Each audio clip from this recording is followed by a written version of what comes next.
Hi guys, my name is Aaliyah Bradley and this is my first research case study presentation. So tonight we'll be going over two major cases that highlight defamation and libel laws. Both cases come from the early 1960s, early 1970s. So let's just hop right on in. So, our first case is going to be the New York Times versus Sullivan case. This case evolved in the 1960s during the Civil Rights Movement era. The issues that began this trial was an ad that was published in the New York Times, and it was in support of different civil rights activists, also including Dr. Martin Luther King Jr. This ad was said to have contained many minor inaccuracies when it came to the facts regarding the issues at hand. Okay, so first we're going to highlight L.B. Sullivan's reputation. Sullivan was a city public safety commissioner that felt as if essentially the criticism that was, thrown towards his coworkers had shed a negative light on him. So Sullivan took it upon himself to put in a request to have the information taken out. Now, although Sullivan's name was never mentioned, there was never any images regarding Sullivan, he still felt the need to do this. And also, being that he was a public figure, he did have the rights to seek punitive damages under the Alabama law. Now, in order for Sullivan to win this case, there had to be some type of proof proving that there was actual malice. So, in other words, there had to be something that confirmed that the New York Times were out to get him or they were trying to defame him or his name. So, now we come to the final decision. There was a unanimous vote that ruled fully in favor of the New York Times.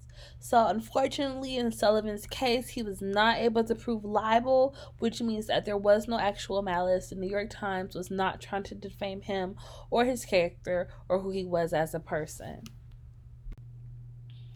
So, I have also attached a video for you to enjoy. The video is probably, I believe, about 5 minutes long. This video highlights the major points of the case. It gives a very detailed and creative side of the story, which many may have never seen. It also makes it easier to understand and it breaks things down for you, so you get a deeper understanding of exactly what the case was, who it involved, and the conclusion of it all.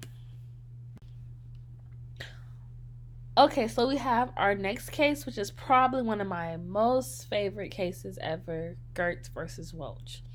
So essentially, Gertz was an attorney who was hired by a family to sue a police officer who had killed the family's son. Now, unlike our last case, New York Times versus Sullivan, he was not identified to be a public official, so this is where things get a little bit sticky in libel laws, and you have to do a little bit more research to kind of understand, what to do next or what happened next when it came to this case. Of course, we have defamation. What would this whole presentation be without the word defamation? Now, there was a magazine called American Opinion in which the John Birch Society accused Gertz of being a Leninist and a communist fronter due to the fact that he chose to represent clients who were suing a law enforcement officer of some type. So, essentially, when it came to the proof, Gertz initially won a jury verdict and an award of $50,000, but he lost his libel suit because the judge found that the magazine really didn't violate the actual malice test for libel, which the Supreme Court had essentially established during the New York Times versus Sullivan case back in 1964. Now, the Court of the Appeals for the Seventh Circuit affirmed the trial judge's ruling. Okay, so when it comes to Gert's reputation, how I feel like these allegations somewhat dampened, his reputation, who he was as a person, who he stood for as a lawyer. I feel like, if we're relating it back to this day and time period, Gertz could have possibly been seen as an individual who, quote unquote, hated officers, hated law enforcement people, or just hated anybody who had anything to do with the law enforcement, when that necessarily wasn't the case. Now, how I see all of this is that there was a label put upon a person with no definite confirmation of who exactly he was. This was just based off of what he decided to do, who he decided to serve. He liked to serve families who were victims to cop killings. And also being that he wasn't a public official, I feel like he wasn't necessarily tried in the proper way that he could have been. So, I also got the pleasure to learn a little bit more about the Florida defamation laws, what it stands for, what it covers, and the elements of it. So, essentially, under the Florida law, the elements of a defamation claim are: one, the defendant published a false statement; two, was about the plaintiff; three, to a third party; and four, the falsity of the statement caused injury to the plaintiff.